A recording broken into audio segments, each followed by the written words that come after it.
Wa alaikum assalam wa rahmatullahi wa barakatuh. It is disliked to do congregation of Tahajjud prayer in Hanafi school. Rasulullah sallallahu alaihi wasallam never did announce or gathered people for Tahajjud, despite the fact that he prayed for 23 years, almost every day. And according to one opinion, he sallallahu alaihi wasallam was obligated to do so.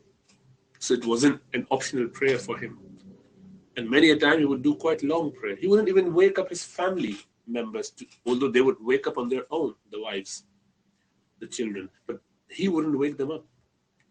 So he never had any announcement for Jama'ah of Tahajjud prayer. Likewise, Sahaba. It was not a practice during the time of Rasulullah sallallahu alaihi wasallam that people are gathering and announcing and arranging time for it, venue for it. It so happened though, Rasulullah sallallahu alaihi wasallam on his own praying Tahajjud, someone followed him, unannounced, unplanned, and that is fine. That is permissible. One or two people just stood behind. Sayyidina Abbas, Abdullah ibn Abbas, the son of Abbas, the uncle of Rasulullah sallallahu alaihi wasallam. So he was first cousin, and also he had another relationship with Rasulullah sallallahu alaihi wasallam through his maternal auntie, Maymuna radhiyallahu anha. Maymuna radhiyallahu anha was Rasulullah sallallahu alaihi wasallam's wife, one of the wives, but also sister of Abdullah ibn Abbas's mother, so Khala of Sayyidina Abdullah ibn Abbas. So obviously his mahram. So when Rasulullah sallallahu alaihi wasallam is at Sayyidina Maymuna's house, anha, Abdullah ibn Abbas would find way and spend night with Rasulullah sallallahu alaihi wasallam. And while Rasulullah sallallahu alaihi wasallam is doing his tahajjud, he would just go and make wudu and would join Rasulullah sallallahu alaihi wasallam to learn and to follow him. And Rasulullah sallallahu alaihi wasallam would lead him in tahajjud. Sometime Anas radhiyallahu anhu would join Rasulullah sallallahu alaihi wasallam. So that was the practice with some of the Sahaba, some young Sahaba, the family members, that they would just join Rasulullah sallallahu alaihi wasallam every so often, but not on a regular basis. Number one, unannounced, unplanned. So based on that, if you are praying on your own in the house or in the masjid, and someone joined you, that tahajjud is okay. That jama'at of tahajjud is fine. But he never called people for this. So Hanafis do not allow that announcement and public gathering. Tahajjud is done generally individually, in seclusion. So we should try and do that on their own. We make everything into a fun. We have to have good reciters for that. We actually pay for that. There are certain imams who are, given this special task of leading Taraweeh prayer. They paid for it. They come from different parts of the world. In the West, it has become a trend and a growing trend where people gather in order to listen to the best of the recitation. They announce different qurras in advance, so people would come and select their own imam that they want to do tahajjud with. It is not that they're doing tahajjud, Allah knows. It is more likely that whatever they feel happy with. So they're just pleasing themselves with the beautiful recitation, as opposed to the meaning, as opposed to the practice, as opposed to connecting with Allah subhanahu wa ta'ala.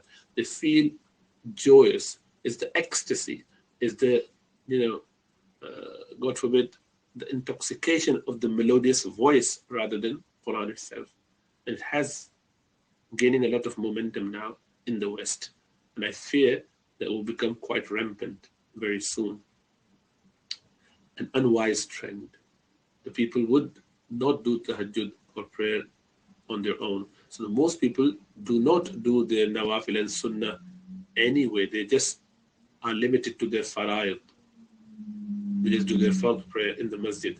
And the sunnah, the houses are getting dead places. It's like a graveyard. Rasulullah sallallahu alaihi wasallam said, do not leave their house, do not make your houses into graveyards where there's no Quran is being mentioned, is recited, no prayers happening. So we should do our sunnah and nawafil in the houses. Now, since there's a problem with people when they come to the masjid, they have 20 jobs to do, 20 things in their mind. So they finish the prayer, they come out, and they forget about their sunnah. So that's why scholars say, okay, do in the masjid before you leave the masjid, so that you do not miss out on that. So now what people do, they miss out in the masjid and they miss out outside, but they're now gathering for some nawafil, especially tahajjud in Ramadan. And that's not something that we should be doing. We should be more connected to Allah subhanahu wa ta'ala in seclusion, in private, on my own. Just me and my Lord, no one else. As I said, Rasulullah sallallahu alaihi wasallam at that time, فَإِذَا فَرَغْتَ فَانْصَبْ وَإِلَىٰ رَبِّكَ فَارْغَبْ. Come towards your Lord, stay in connection with your Lord after you've done everything during the day. Get back to your Lord, one-to-one connection. In the dark of night, in the quiescence of night, even to the point that you do not wake your family. Rasulullah sallallahu alaihi wasallam only would wake his family up for tahajjud in the last 10 days of Ramadan. He would just wake them up. Rest of the year, they would wake up on their own time, according to their own ease and comforts. So we should try and stick to that, inshallah. That's the position that the Orthodox scholars would take. So the Imams who allowed it, they do not make it a must. They are not into this business of getting people out. Now, worse than that is even the sisters, the girls are leaving their houses, sometimes unattended, on their own, leaving their houses in the dark to come and join the masjid without the permission from their husbands, from their fathers, from their mahram relatives. They're just doing it on their own. And I fear that it would become a trend and people would travel far and wide from one place to another place, men and women, not in their own local masjid. They're going out because it is the kick, it is the feel, it is the pleasure that they get with that recitation. It has become a, na'udhu billah, a sort of intoxication. I hope it, not at the moment, but it is going to get there. I hope the people would wise up a bit way early before it becomes so, prevalent and people try to then reverse it in vain.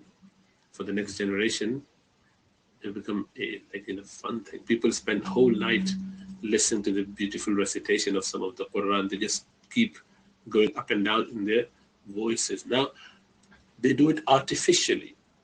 They do not normally do it. They do not do that in their private, on their own, when they're reading Quran. They're doing it to get the praise. So I haven't made any mistake. I did it in the best way. People praised me. People remembered me. I was scored high. I got so many likes.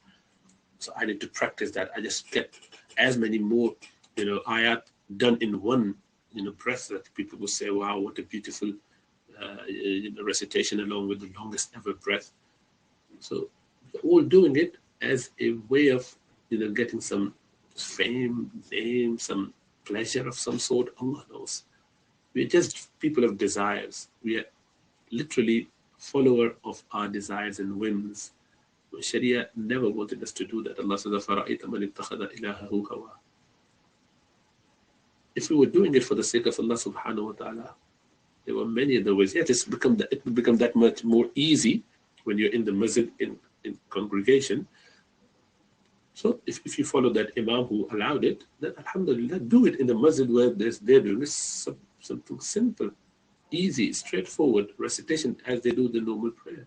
No, we are not. We want to go to that far and wide masjid, the masjid which is a really beautiful. They've done it in the best way. The imam is from that country and they're doing it, the longest, and then it's like quite good or whatnot. Allah knows. This is my fear, that it would become a trend which would go beyond control. May Allah save us.